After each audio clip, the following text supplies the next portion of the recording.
ಎಲ್ಲರಿಗೂ ನಮಸ್ಕಾರ. ನಾನು ಡಾಕ್ಟರ್ ಮಂಜು ಭಾರ್ಗವಿ ಇನ್ಫೋಗೆ ಸ್ವಾಗತ. ಈ ದಿನದ ವಿಷಯ ಕಾನ್ಸ್ಟಿಟ್ಯೂಷನ್ ಡೇ. ಭಾರತ ಸಂವಿಧಾನ ದಿನವು ಪ್ರತಿ ವರ್ಷ ನವೆಂಬರ್ 26ರಂದು ಆಚರಿಸಲಾಗುತ್ತದೆ. ಈ ದಿನವು ಭಾರತದ ಪ್ರಜಾಪ್ರಭುತ್ವದ ಇತಿಹಾಸದಲ್ಲಿ ಮಹತ್ವದ ಸ್ಥಾನವನ್ನು ಹೊಂದಿದೆ, ಏಕೆಂದರೆ ಇಡೀ ದಿನ 1949ರಲ್ಲಿ ಸಂವಿಧಾನ ಸಭೆಯು ಭಾರತೀಯ ಸಂವಿಧಾನವನ್ನು ಸ್ವೀಕರಿಸಿತು.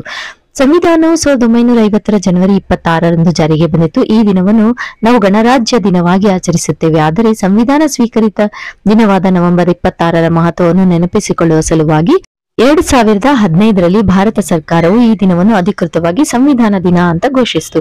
ಈ ನಿರ್ಧಾರದಲ್ಲಿ ಪ್ರಧಾನಿ ನರೇಂದ್ರ ಮೋದಿಯವರು ಸಂಸತ್ತಿನಲ್ಲಿ ಘೋಷಿಸಿ ದೇಶದ ನಾಗರಿಕರಲ್ಲಿ ಸಂವಿಧಾನದ ಮೌಲ್ಯಗಳನ್ನು ಅಳವಡಿಸಿಕೊಳ್ಳಲು ಉದ್ದೇಶವನ್ನು ವ್ಯಕ್ತಪಡಿಸಿದರು. ಭಾರತ ಸಂವಿಧಾನವು ವಿಶ್ವದ ಅತಿ ದೊಡ್ಡ ದೈತ್ಯ ಲಿಖಿತ ಸಂವಿಧಾನದಲ್ಲಿ ಒಂದಾಗಿದೆ. ಇದನ್ನು ತಯಾರಿಸಲು ಸುಮಾರು 2 ವರ್ಷ 11 ತಿಂಗಳು 18 ದಿನಗಳ ಕಾಲ ಪರಿಶ್ರಮಿಸಲಾಯಿತು.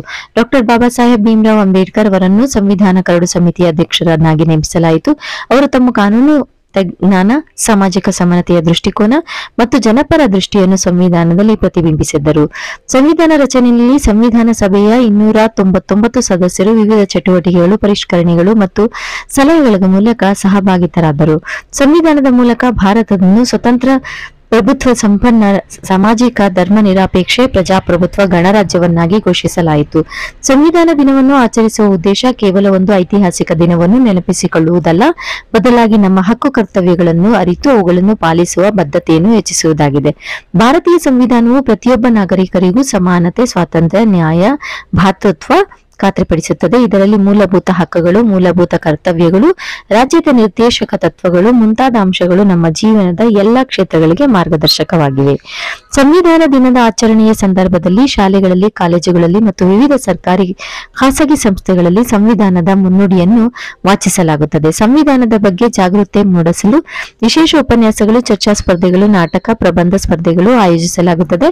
ನ್ಯಾಯಾಂಗ, ಶಾಸಕಾಂಗ ಮತ್ತು ಕಾರ್ಯಾಂಗಗಳ ಪ್ರತಿನಿಧಿಗಳು ಸಂವಿಧಾನದ ಮೌಲ್ಯಗಳನ್ನು ಪಾಲಿಸಲು ಭರವಸೆ ನೀಡುತ್ತಾರೆ.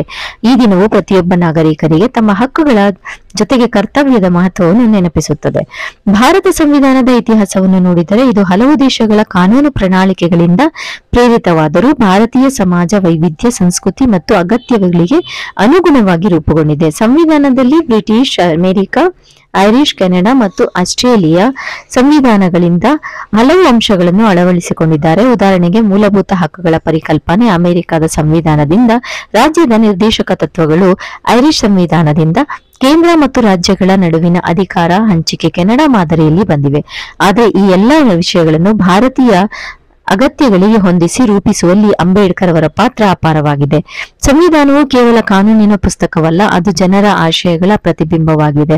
ಅದು ಸಮಾಜದ ಎಲ್ಲ ವರ್ಗಗಳ ಹಿತಾಸಕ್ತಿಗಳನ್ನು ಕಾಪಾಡುವಂತೆ ರೂಪಿಸಿಕೊಂಡಿದೆ. ವಿಶೇಷವಾಗಿ ಹಿಂದುಳಿದಿರುವ ವರ್ಗಗಳು, ಮಹಿಳೆಯರು, ಅಲ್ಪಸಂಖ್ಯಾತರು, ದುರ್ಬಲರು ಇವರ ಹಕ್ಕುಗಳನ್ನು ರಕ್ಷಿಸಲು ಹಲವು ವಿಧಿ ನಿಯಮಗಳನ್ನು ಅಳವಡಿಸಲಾಗಿದೆ. ಸಂವಿಧಾನದ ಮೂಲಕ ಸಮಾಜದಲ್ಲಿ ಸಮಾನತೆಯ ವಾತಾವರಣ ನಿರ್ಮಿಸುವ ಪ್ರಯತ್ನ ನಡೆದಿದೆ. ಸಂವಿಧಾನ ದಿನದ ಆಚರಣೆ ನಮಗೆ ಸ್ವತಂತ್ರದ ಹೋರಾಟದ ತ್ಯಾಗ ಮತ್ತು ಬಲಿದಾನವನ್ನು ನೆನಪಿಸುತ್ತದೆ. ಸ್ವತಂತ್ರಕ್ಕಾಗಿ ಹೋರಾಡಿದ ಅನೇಕ ಸ್ವತಂತ್ರ ಸೇನಾನಿಗಳು ಹಾಗೂ ಸಂವಿಧಾನ ರಚನೆಯಲ್ಲಿ ಪಾಲ್ಗೊಂಡ ಮಹನೀಯರ ಪರಿಶ್ರಮ ಈ ದಿನದ ಮೂಲಕ ಸ್ಮರಿಸಲಾಗುತ್ತದೆ. ಇಂದು ತಂತ್ರಜ್ಞಾನ, ಜಾಗರೀಕರಣ, ಬದಲಾಗುತ್ತಿರುವ ಸಾಮಾಜಿಕ ಪರಿಸ್ಥಿತಿಗಳ ನಡುವೆ ಸಂವಿಧಾನದ ಮೌಲ್ಯಗಳನ್ನು ಉಳಿಸಿಕೊಳ್ಳುವುದು ಪ್ರತಿಯೊಬ್ಬರ ಜವಾಬ್ದಾರಿ. ಈ ದಿನವು ಯುವ ಪೀಳಿಗೆಯೊಳಗೆ ದೇಶಭಕ್ತಿ, ಪ್ರಜಾಪ್ರಭುತ್ವ, ನಿಷ್ಠೆ ಮತ್ತು ಸಾಮಾಜಿಕ ಜವಾಬ್ದಾರಿಯನ್ನು ಬೆಳೆಸಲು ಸಹಕಾರಿ. ಸಂವಿಧಾನದ ತತ್ವವನ್ನು ಪರಿಪಾಲಿಸುವುದರಿಂದ ಮಾತ್ರ ದೇಶದ ಏಕತೆ, ಅಖಂಡತೆ ಮತ್ತು ಪ್ರಗತಿ ಖಾತ್ರಿಯಾಗಿರುತ್ತದೆ. ನಾವೆಲ್ಲರೂ ಸಂವಿಧಾನದ ಮೌಲ್ಯಗಳನ್ನು ಕೇವಲ ಓದುವುದಲ್ಲದೆ ಜೀವನದಲ್ಲಿ ಅನ್ವಯಿಸಿದಾಗ ಮಾತ್ರ ಇದರ ನಿಜವಾದ ಅರ್ಥ ಸಾಧನೆಯಾಗುತ್ತದೆ. ಹೀಗಾಗಿ ಸಂವಿಧಾನ ದಿನವು ಕೇವಲ ಒಂದು ದಿನದ ಆಚರಣೆಯಲ್ಲ, ಅದು ನಮ್ಮ ಜೀವನದ ದಾರಿದೀಪವಾಗಿದ್ದು ಪ್ರಜಾಪ್ರಭುತ್ವದ ಬಲವನ್ನು ಹೆಚ್ಚಿಸುವ ಶಕ್ತಿ ಕೇಂದ್ರವಾಗಿದೆ. ಇದು ಪ್ರತಿಯೊಬ್ಬ ಭಾರತೀಯನ ಹೃದಯದಲ್ಲಿ ಹೆಮ್ಮೆಯ ಭಾವನೆ ಮೂಡಿಸುವ ದಿನವಾಗಿದ್ದು ನಮ್ಮ ಹಕ್ಕುಗಳ ಜೊತೆಗೆ ಕರ್ತವ್ಯಗಳ ಅರಿವು ನೀಡಿದ ಒಂದು ಪ್ರಮುಖ ಸಂದರ್ಭವಾಗಿದೆ. ನನಗೆ ತಿಳಿದಿದ್ದಷ್ಟು ವಿಷಯಗಳನ್ನ ನಿಮ್ಮೊಟ್ಟಿಗೆ ಹಂಚಿಕೊಳ್ಳೋ ಪ್ರಯತ್ನ ಪಟ್ಟಿದ್ದೀನಿ. ಏನಾದರೂ ತಪ್ಪಾಗಿದ್ರೆ ಕ್ಷಮಿಸಿ ಅಂತ ಕೇಳ್ತೀನಿ. ಹಾಗೆ ಈ ವಿಡಿಯೋ ಇಷ್ಟ ಆಗಿದ್ರೆ ನಿಮ್ಗೆ ಲೈಕ್ ಮಾಡಿ, ಕಾಮೆಂಟ್ ಮಾಡಿ, ಸಬ್ಸ್ಕ್ರೈಬ್ ಮಾಡಿ, ಹಾಗೆ ಶೇರ್ ಮಾಡೋದನ್ನ ಖಂಡಿತವಾಗಿಯೂ ಮರಿಬೇಡಿ. ಧನ್ಯವಾದ.